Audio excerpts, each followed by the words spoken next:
আসসালামু আলাইকুম ভিউয়ার্স, ফারিজ বন সহজের পক্ষ থেকে সবাইকে শুভেচ্ছা। আশা করি ভালো আছেন, সুস্থ আছেন।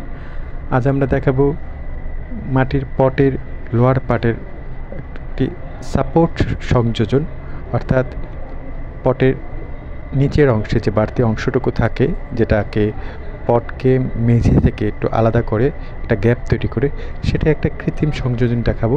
খুব সিম্পল জিনিস, ফেলে দেওয়া প্লাস্টিক বোতলের ক্যাপ এবং সলিউশনের মাধ্যমে আমরা সেটা খুব সহজেই করতে পারি, সেটি আজকে দেখাবো। আশা করি এর ফলে আপনারা আপনাদের বাসায়ও আপনাদের পটের ক্ষেত্রে এই কাজটা করে দেখতে পারেন, খুব ভালো ফল পাবেন। এর ফলে পটটা সরাসরি ফ্লোর থেকে, মেঝে থেকে একটু গ্যাপ থাকবে, পোকামাকড় থেকে মুক্ত থাকতে পারবে, সরাসরি পিঁপড়ে থেকে মুক্ত থাকবে এবং ড্রেনেজ সিস্টেমটা ভালো হবে। আশা করি সবাই উপকৃত হবেন। ধন্যবাদ, ভালো থাকবেন। আসসালামু আলাইকুম।